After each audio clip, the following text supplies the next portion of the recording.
Hey guys, it's Arcade and welcome to another tutorial. In this one, I'm gonna show you how to make music like Calvin Harris. I got this Calvin Harris Blame remake here I made, and I'm basically gonna show you all the sounds and go through them and show you how they work together. Also, this is not just how to make music like Calvin Harris, it's also how to make music in general, because you're obviously gonna learn a lot about some basics of constructing a song and what sounds you need and stuff like that. So first, let's hear the preview of song Blame and this remake.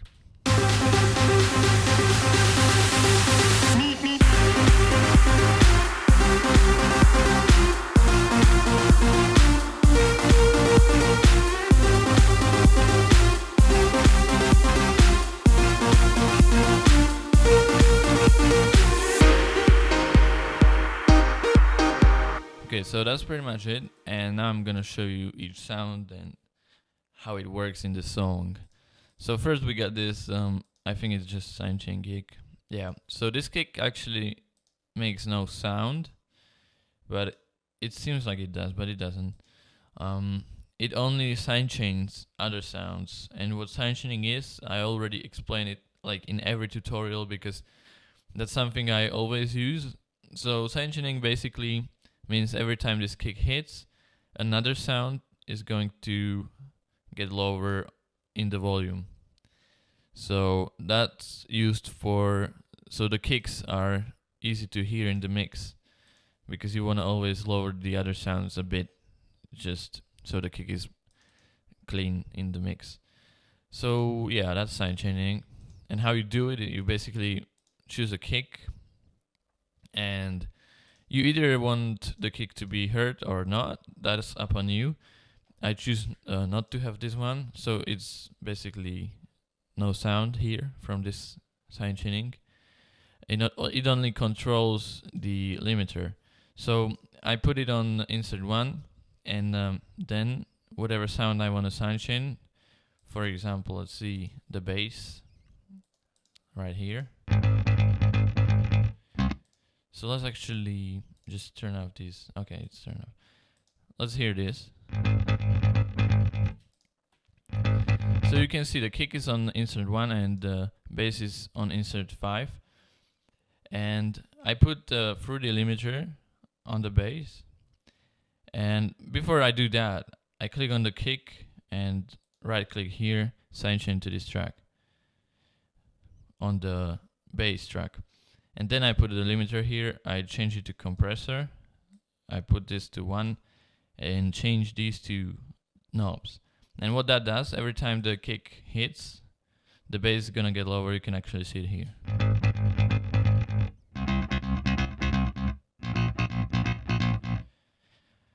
But we obviously have no sound for the kick. The original kick is here.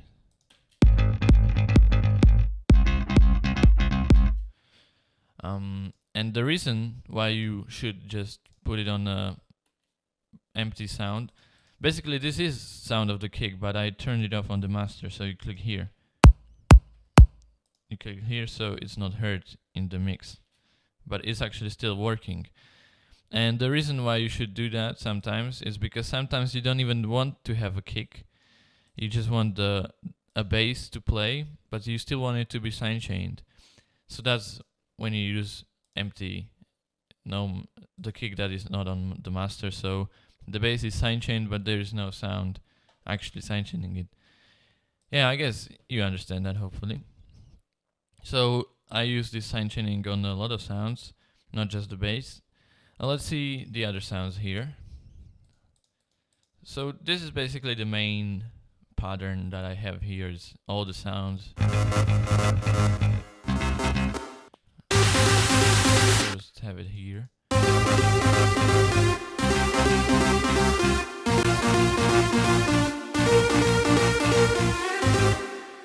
So that's basically all the leads, bass and everything in the drop. I have it in one pattern. You can put it in multiple ones. I just prefer it this way this time. So let's solo each and hear it by itself.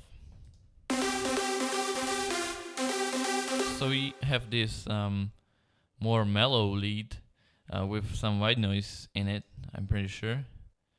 Yeah, it's white noise. It's a lead from Vandalism sound pack.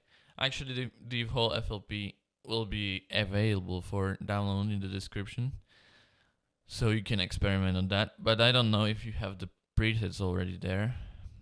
But yeah, this is from Vandalism. They have some nice preset banks. So we have this mellow lead, and then we have this more harsh.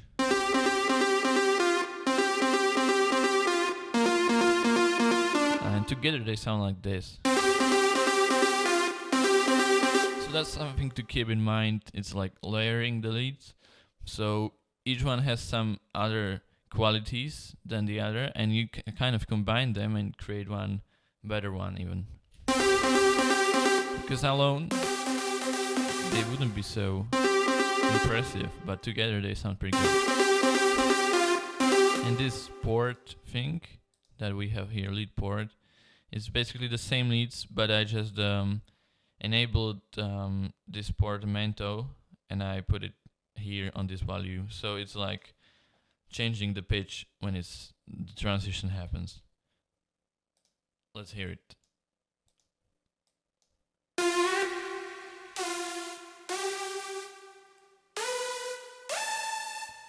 So it's not immediate change of the note, but it's like transitioning with the pitch. So that's something that was in the song as well. So that's the leads. They sound like this overall.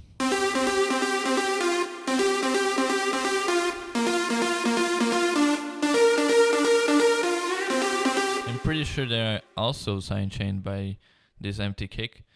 This blank, or I don't know even what to call it, but yeah. Let's see, is this the one? Yeah, so let's put it here just to see how they sound when they are sidechained.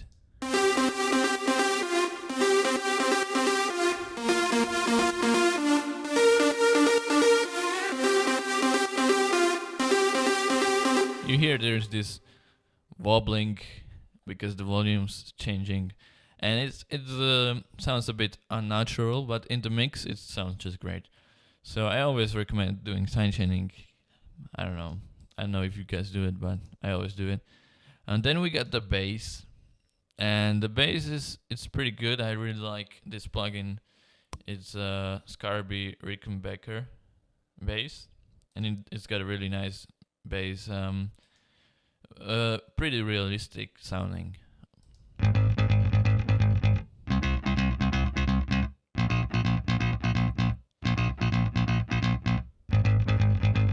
And also the bass is definitely sidechained. If you don't sidechain all the sound, definitely sidechain the bass, because you don't want the low frequencies of the kick and low frequencies of the bass overlap. So you basically sidechain it. That's what I do as well. And most of you should, because if you have the kick and the bass playing at the same time, there's a lot of low frequencies and it doesn't sound right in the mix. So I always recommend that. And now we have one interesting sound that most of the people like don't expect in the song, and it's this one.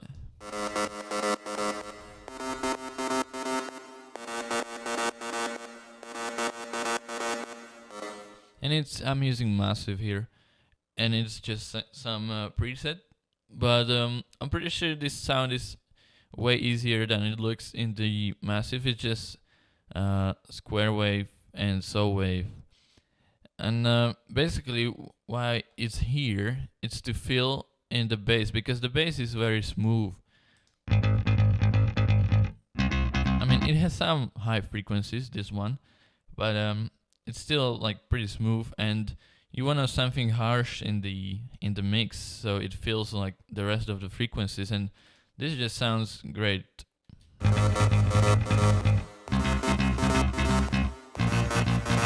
Now I know when you play these two together, they don't sound so great, but in the mix, let's hear the whole thing in the mix. You barely can hear this Massive preset, but it's there because when you delete it, you can hear it pretty well that you deleted it. Let's just hear it.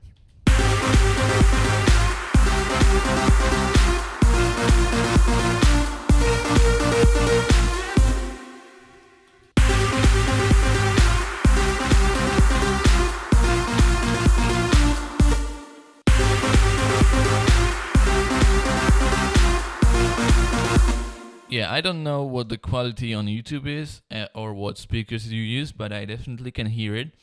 And when you delete it, it just kind of feels a bit empty.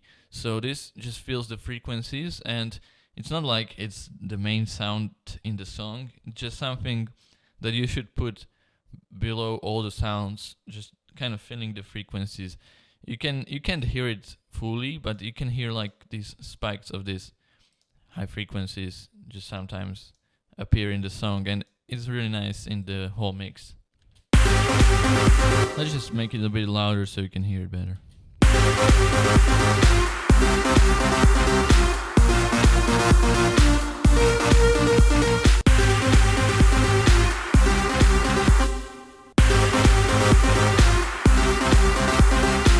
Yeah, so I think that's really good thing to know. That's one thing I learned just recently, like filling the whole song with some sounds that are kind of odd, but they just work great in the song. Yeah, so that's pretty much the most important stuff right here. And then we got white noise, which is just this white noise. It's all it is. It's also filling all the frequencies a little bit, and this one is really low, so it makes subtle change, but you can really hear it by your ears, or maybe you can, I don't know. Then we have claps, and we have this different clap here, because, well, I don't know, it just sounds better. And there's also this part in the song where there's a bit of a quiet part, like right here. So that's why I put this clap on there, so there's some kind of reverb in that part. So you have like, wait. Oh, actually this reverb is now kind of automated somewhere. I think it's this one. So let's just enable these.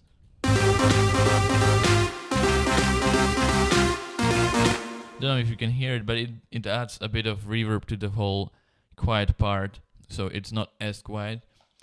So that's why I did the claps or like this. So first we have this short one, and then we have this one with the reverb on it, and it's just basic reverb. You just mess around with these, because actually in the reverb, if you just wanna learn some more about the reverb, decay is how long the reverb is going to last. So if you put it on some big number, it's actually 1.5 seconds. So it's going to last for 1.5 seconds and slowly going to fade out. And this reverb knob is actually how loud the reverb is, how much reverb you actually want.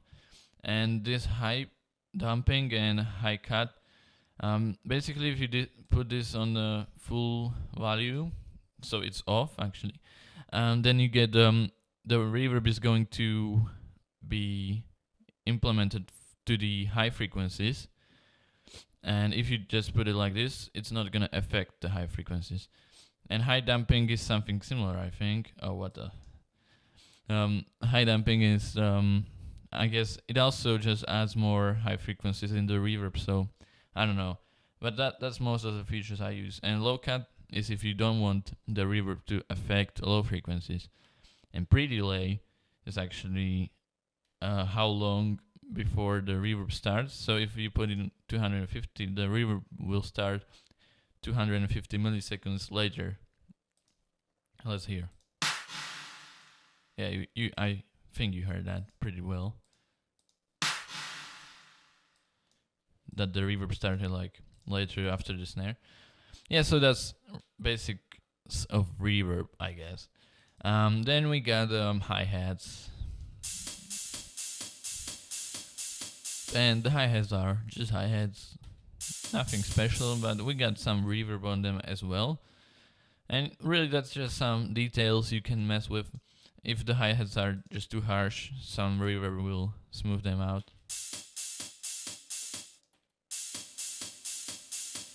So yeah, that's what I do. And then what is this? It is the kick. So the kick actually not in any channel. It's just a kick, and you can actually watch my previous video on mixing, and that's gonna explain some more stuff about the kick and the rest of the mix. But that's pretty much what we got in the drop overall, all the sounds and stuff like that. And we also have some sweeps and another sweep. And just put these on low volume. You don't want them like to be harsh or loud in the song. You just want them in the background.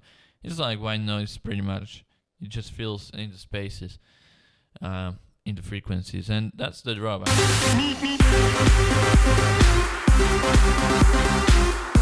Let's actually see the effects on the leads, just so yeah, so you can see those as well.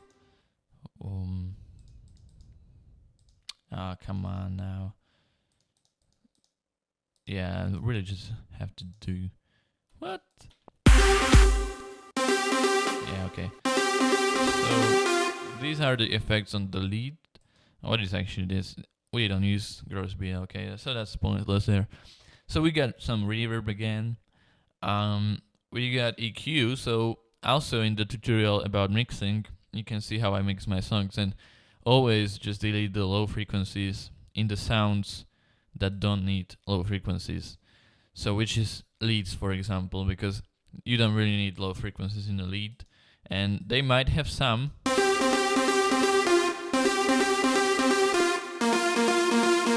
This one probably didn't even have some to begin with, but it's always safer to just delete them in case there's some really low frequencies just that mess up your mix. And then we got another reverb. Actually, that's turned off. It's actually the automation here. So we have smooth transition here. But yeah, just reverb and just deleting the low frequencies. That's all I did with these leads. And also there's Harrison automation. So it goes like from faded to normal. And also they are sine chained. So that's all for the leads. Not very special this time. The bass we actually did a lot of EQing here. So it sounded like this. And we just kind of lowered everything so it's not too loud or too bassy or whatever.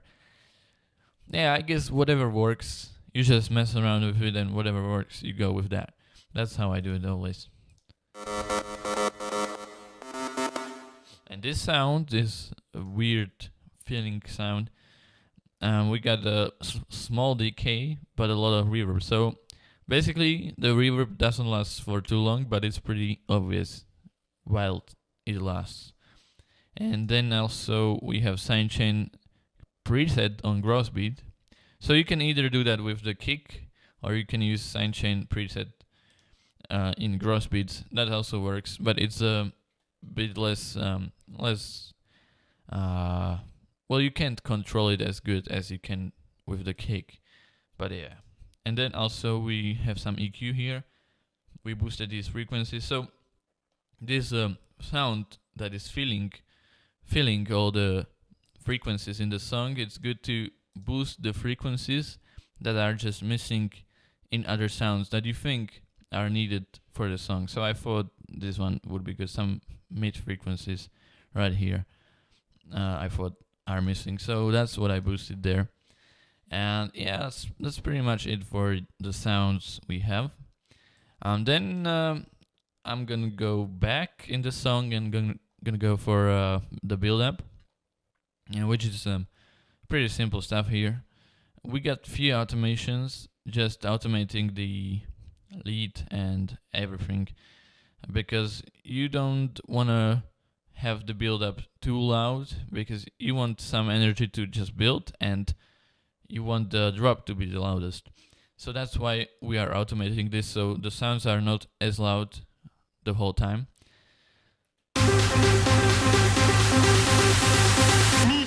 So you can hear they slowly rise, and then in the drop they all just go full energy and whatever. And we have these snares here,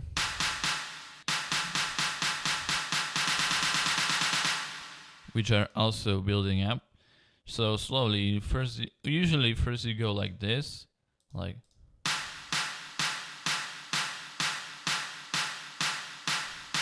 and then you go like this, and then you go just full pattern of snares, and that builds up a lot of energy. We also have these snares filling it.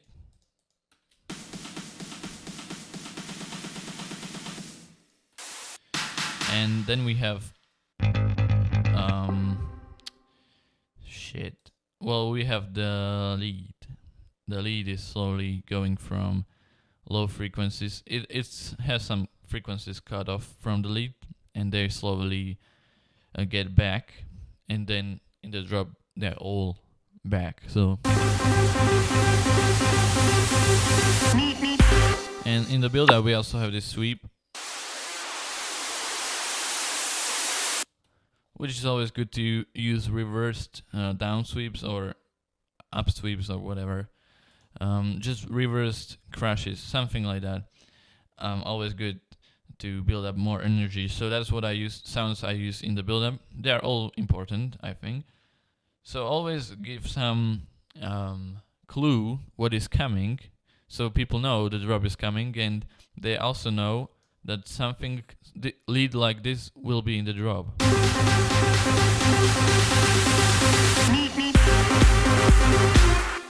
Because they can already hear it building up in the build up, and then their expectations are fulfilled or whatever in the drop. So yeah, that's pretty much what I use, and then we get the most important sound, you know. That's like a must in every song you make.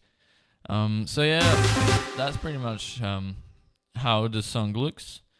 I hope you learned something new, and we can actually show you just quickly this part, but I didn't find it very entertaining, and I also didn't put much time into it, so, but you can see it here. So we have a piano, chords, and some organ actually.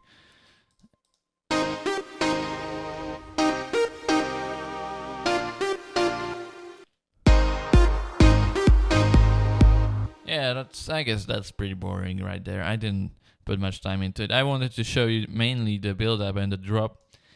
And yeah, this part of the song, it's more for the singers, because without the singing it's pretty boring, yeah. But you can still download the FLP file and check it out yourself. Check out everything. Yeah, so I hope you learned something new. I hope this wasn't too boring, and if you came all the way here, so it probably wasn't. So thank you for watching, and yeah, see you in the next video. Hopefully gonna upload more videos now. So subscribe to see more tutorials or whatever, do whatever you want. Yeah, thanks for watching.